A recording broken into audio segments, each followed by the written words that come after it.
आज की क्लास में कुछ आपको ऐसे बातें बताने वाला हूँ जो आप सुने ज़रूर होंगे लेकिन जानते नहीं होंगे। आज उसी टॉपिक पर हम आपसे बात करने वाले हैं जो बहुत ही महत्व है और आपको जानना। जो सबसे पहले आप देखिएगा, यहाँ टॉपिक है धार्मिक दृष्टि में अंकों का महत्व क्या होता है। तो आज अंकों का महत्व आपको बताऊंगा और आप सुनिए और जानिए कि आखिर इसका मतलब क्या होता है। दृष्टि यानी कि धार्मिक दृष्टि में इसका महत्व आपको बारी बारी से एक एक करके आपको समझाने का प्रयास करूंगा और आप भी समझने का प्रयास कीजिएगा, तभी हमको पढ़ाने का कोई फ़ायदा होगा और आपको पढ़ने का फ़ायदा होगा। तो आज सरस्वती पूजा का उससे पहले मैं आपको धन्यवाद देता हूं और कोटि कोटि नमन है और बहुत बहुत बधाई, ढेर सारी बधाई मैं अपने ओर से और अपने चैनल एक्सीलेंट 20 की ओर से आप सभी को, जितने भी हमारे वीडियो देखते हैं लोग, और सबको मैं बधाई देता हूं। तो चलिए सबसे पहले हम देखते हैं कि आज के क्लास में जो हम लोगों का महत्व है धार्मिक दृष्टि में अंकों का, वो किस तरह से है और क्या क्या मतलब उसके निकलते हैं और क्या क्या होते हैं। आज उसी के बारे में हम लोग बातें करने वाले हैं। तो चलिए, और सबसे पहले अगर आपको आज का क्लास अच्छा लगता है और लगेगा तो बहुत ही आसानी से समझ में आएगा, और जब लास्ट में जब समझ में आएगा और अच्छा लगेगा आज का क्लास, तो आप हमारे चैनल को ज़रूर सब्सक्राइब कीजिएगा और बेल आइकन को प्रेस कर दीजिएगा ताकि हमारे नए वीडियो का नोटिफिकेशन आप तक सबसे पहले पहुंच जाए। तो चलिए आखिर देखते हैं इसमें क्या है। ये जो आज का क्लास है आप हंसते हंसते इसको सीख लीजिएगा, ज़्यादा आपको समय नहीं लूँगा। तो चलिए सबसे पहले जानते हैं कि अर्थ क्या होता है। जैसे 1, 2, 3, 4 इस तरह से हमारे धार्मिक दृष्टि में 10 अंकों तक महत्व दिया जाता है। तो आखिर किस तरह से दिया जाता है, सबसे पहले देखिएगा यहाँ पे फर्स्ट है, एक का अर्थ क्या है, यानी कि एक का क्या अर्थ है। तो सबसे पहले जानिए कि यहाँ देखिए ईश्वर एक है। देखिए यहाँ पे देखिए ईश्वर क्या है, एक है। ईश्वर एक हैं पर ईश्वर के रूप जो होते हैं अनेक होते हैं। हम सभी देखते हैं कृष्ण जी, राम जी, रामायण में देखे हैं, महाभारत में, ये सब भी देखते हैं, विष्णु जी, विष्णु पुराण में शंकर जी, ये सब क्या है, एक ही हैं। ईश्वर क्या है, एक ही ईश्वर हैं, लेकिन इनका नाम और रूप जो है अलग अलग है। तो पृथ्वी एक का अर्थ होता है ईश्वर एक होते हैं, इनका रूप अनेक होता है।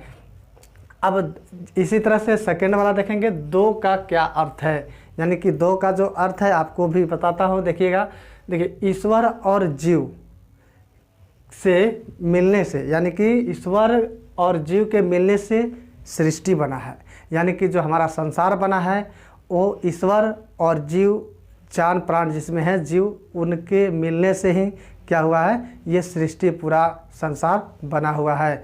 ये चीज़ आप समझ लीजिएगा।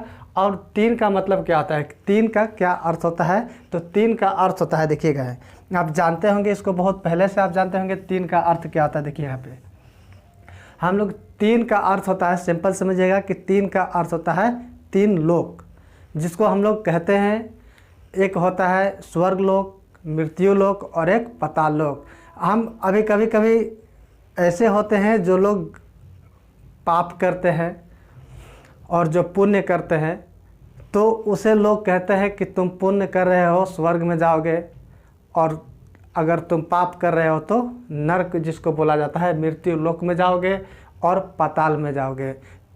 सबसे पहले समझिएगा इसको, पाताल समझिएगा इसको। देखिए पाताल जो है, स्वर्ग तो आप जानते हैं ऐसे, हालांकि स्वर्ग कहीं नहीं है, आदमी जहाँ जन्म लेता है वही स्वर्ग और वही नरक है, ये मरने के बाद कोई स्वर्ग नरक नहीं जाता है। तो ये सबसे पहले जानिए कि स्वर्ग लोक और पाताल लोक क्या होता है। कभी कभी देखेंगे कोई किसी को मार के कहता है, मारने के बाद कहता है कि मारेंगे इधर से तब पाताल पहुँच जाएगा, समझ रहे हैं ना, मारेंगे तो पाताल पहुंच जाएंगे। ये थोड़ा सा कॉमन चीज़ है, कोई किसी को बोल देता है।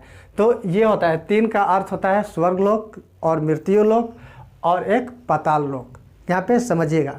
अब 4 नंबर का अर्थ देखिए, 4 का धार्मिक दृष्टि में क्या अर्थ है, तो 4 का मतलब होता है वेद, यानी कि वेद हमारा जो होता है कितना होता है, 4 होते हैं। कौन कौन होता है देखिएगा, ऋग्वेद, यजुर्वेद और सामवेद और अथर्ववेद होता है ना। ये 4 हमारे वेद होते हैं। कुरान वेद जो कहा जाता है, धार्मिक सनातन धर्म में जो वेद होते हैं कितने होते हैं? 4 तरह के वेद होते हैं और इसी वेद पे पूरा हमारा सनातन धर्म चलता है। अब 5 का क्या महत्व है इसके बारे में समझिएगा। 5 का महत्व है 5 तत्व, यानी कि जैसे क्षिति, जल, पावक, गगन और समीरा। यानी कि ऐसे भी कहा जाता है कि हमारा बॉडी जो होता है यही 5 तत्वों से बनता है। कभी कभी देखिएगा इसमें कि क्षिति का मतलब होता है पृथ्वी, यानी जहाँ से मिट्टी मिलता है। जल पानी, पावक आग जिसको अग्नि बोलते हैं, गगन आकाश, और समीर मतलब होता है वायु। यानी कि ये 5 तत्वों से मिलकर हमारा एक क्या बनता है? काया बनता है। इसमें एक श्लोक टाइप के या कुछ कहावतें इस तरह से कहा जाता है कि 5 तत्व क्षिति, पृथ्वी, जल, पावक, अग्नि, गगन, समीरा, और 5 तत्वों से रचा मेरा शरीरा। यानी कि 5 तत्वों से शरीर जो मेरा है इसका स्ट्रक्चर और बना है। तो यही 5 तत्वों से कहता है कि तुम मिट्टी से जन्म लिए हो, मिट्टी में ही मिल जाओगे। यानी कि सनातन धर्म में लोग जलाए जाते हैं, तो उसमें क्या है कि जलाने के बाद भी क्या होता है कि लोग जब मरते हैं तो जलाने के बाद कहाँ पे जलाते हैं? तो पृथ्वी पे जलाते हैं। तो वो मिट्टी का शरीर मिट्टी में ही क्या होता है? दफन, ये मतलब जल जाता है। और मुस्लिम लोग भी दफनाया जाता है तो उन लोग में कब्र में वो भी मिट्टी में ही जाते हैं। तो ये होता है, यानी कि 5 तत्वों से हमारा क्या बनता है? शरीर बनता है। ये समझिएगा। और 6 नंबर का समझिएगा। 6 का अर्थ है, 6 का अर्थ ऋतु, यानी कि जो हम लोग मौसम देखते हैं वही मौसम होता है 6 का अर्थ। यानी कि 6 जो होता है, 6 का अर्थ होता है ऋतुओं और मौसम। यानी कि जैसे ऋतु मौसम एक ही चीज़ होता है, ऐसे जनरली लोग जानते हैं, ज़्यादातर 3 गो मौसम के नाम जानते हैं या 3 से 4 नाम जानेंगे हमारे इंडिया के लोग जो होते हैं। जैसे इसमें कौन कौन से जानते हैं? एक इसको कहते हैं ठंडा, गर्मी, बरसात। यानी कि जिसको बरसात को हम लोग वर्षा बोलते हैं, वर्षा मौसम, वर्षा का जो समय आता है। और एक ठंड का जिसको हम लोग शरद बोलते हैं।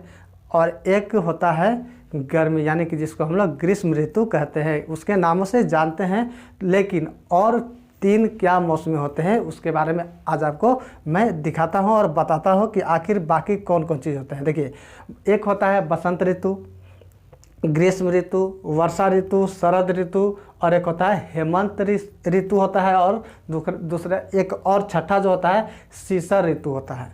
यानी कि ये 6 का अर्थ होता है, 6 से तात्पर्य होता है कि ऋतुएं जो होते हैं कितने होते हैं? 6 होते हैं। मौसम जो होते हैं कितना?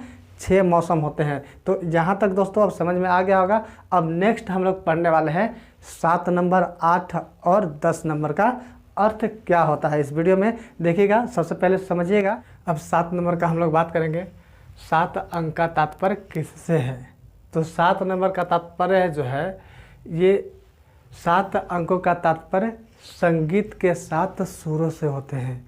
जो संगीत हम लोग गाते हैं उसी 7 सुरों को मिलाकर संगीत गाया जाता है। जो आपको यहाँ पे देख रहे होंगे, देखिए यहाँ पे 7 अंकों का तात्पर्य संगीत के 7 सुरों से है। यानी जिसको हम कहते हैं सा, रे, ग, म, प, ध, नी। ये 7 सुर को ही मिलाकर कोई भी संगीत गाया जाता है ना। ये 7 अंकों का तात्पर्य इससे है। यानी संगीत के 7 अंक से संगीत का सुर, 7 सुर का अर्थ होता है ना। अब चलिए 8 अंक का अर्थ क्या होता है। देखिए यहाँ पे है कि 8 का अर्थ समझाइए या बताइए और इसका मतलब क्या होता है। देखिए 8 अंकों का है कि एक दिन और एक रात, यानी कि 8 पहर होते हैं।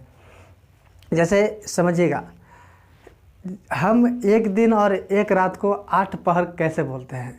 कभी कभी देखे होंगे कोई अगर बच्चा बदमाश हो और बहुत ज़्यादा मतलब घूमने वाला हो, तो कभी कभी घर से निकल जाता है तो दिन में निकलता है, रात में भी उधर ही रह जाता है, फिर एक सुबह आता है।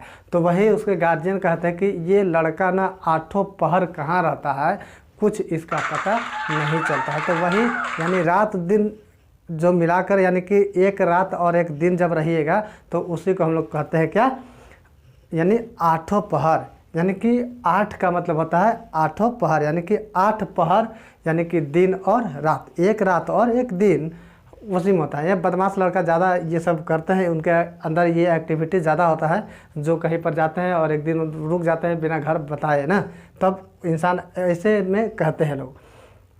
9 का तात्पर्य क्या है? 9 का तात्पर्य जो है ये नवधा भक्ति से लिया गया है। अब 10 का तात्पर्य आपको बताते हैं कि 10 का तात्पर्य होता है 10 दिशाओं, यानी दिशाएं जो होता है, डायरेक्शन हम लोग जिसको बोलते हैं, वो होते हैं पूरे 10। ऐसे जनरली हम लोग मानते हैं कितना? 4 मानते हैं, यानी उत्तर, पूरब, पश्चिम, उत्तर, दक्षिण। लेकिन एक कॉर्नर पे होता है, चारों का कॉर्नर होता है ना, और एक आकाश और एक नीचे, जिसको हम लोग धरती कहते हैं ना। जैसे आप समझिएगा, इसमें थोड़ा सा आपको अच्छी तरह से समझाने का प्रयास कर रहा हूँ, समझिएगा। देखिए 10 का तात्पर्य है, 10 का क्या तात्पर्य है? देखिए 10 का तात्पर्य है, देखिए यहाँ पे दिशाओं से 10 अंक का संबंध बताता है। जैसे दिशाएं जो होती हैं कितने होते हैं? 10 होते हैं। कौन कौन होते हैं? देखिए पूरब, पश्चिम, उत्तर, दक्षिण, आकाश, पाताल। पाताल लगेगा, आकाश पाताल, यानी कि पाताल भी ऊपर ही होता है, आकाश भी ऊपर ही होता है, मतलब आकाश से भी ऊपर पाताल होता है। ठीक है, कभी कभी देखेंगे क्योंकि मार देंगे तब पाताल पहुंच जाएगा, कहता है ना, वो किसी को भी कह देता है। कोई भी अगर झगड़ा कर देता है तो कहता है कि एक छाप मारेंगे ना तो पाताल पहुंच जाएगा, आसमान दिखेगा, परेगन गिना जाएगा, ऐसा लोग बोलते हैं ना। अब देखिए उसके बाद पाताल, देखिए नैऋत्य, नैऋत्य, वायव्य, ईशान, और इसके जो होते हैं ये क्या होता है ना, एक होता है आग्नेय। इनके अलावा भी 10 होते हैं। कौन कौन होते हैं? जिसका नाम निम्नलिखित में आपको दिखा रहा हूँ। देखिए इंद्र, यम, कुबेर, वरुण, विष्णु, रुद्र, अग्नि, नैऋत्य और पवन। ये देखिए कितना है? 1 2 3 4 5 6 7 8 9, और यहाँ पे आग्नेय, यहाँ आग्नेय को लेकर, यानी कि टोटल दिशाएं जो होती है कितने होते हैं? 10। इसको याद रखिएगा। 4 दिशाएं जो होता है हम लोग जनरली पढ़ते हैं, मैथ फिजिक्स में ये चीज़ें पढ़ते हैं। और मैग्नेट यानी कि मैग्नेटिक फोर्स जो होता है, यानी चुंबकीय बल जिसको बोलते हैं, उसमें भी हम लोग उसमें 2 पोल पढ़ते हैं, एक साउथ पोल और दूसरा नॉर्थ पोल ना। और यानी कि जब कहा जाता है उसमें कि साउथ पोल और नॉर्थ पोल जब दोनों एक दूसरे का अपोजिट रहता है तभी चुंबक क्या होता है? एक दूसरे को अट्रैक्ट करता है। अगर दोनों पोल एक जैसा हो, यानी कि नॉर्थ को अगर हम चुंबक को सटाते हैं तो क्या कहता है? अपने ओर दोनों खींचता है, तो वो चुंबक सटेगा नहीं, मतलब अपने ओर ये खींचेगा और ये अपने ओर खींचेगा। तो चुंबक जो होता है ना बाहर की ओर आता है, मतलब सटता नहीं है। जब नॉर्थ पोल और साउथ पोल जब रहेगा तब जाकर चुंबक एक क्या करता है? अट्रैक्ट करता है, एक सटाता है दूसरे को ना। तो दोस्तों आज की क्लास यहीं पे समाप्त करता हूँ, और हमें उम्मीद है कि आपको अच्छा लगा होगा और समझ में आएगा। बहुत ही इम्पोर्टेंट चीज़ है और आपको जानकारी बहुत ज़रूरी है इसके बारे में। तो चलिए आज के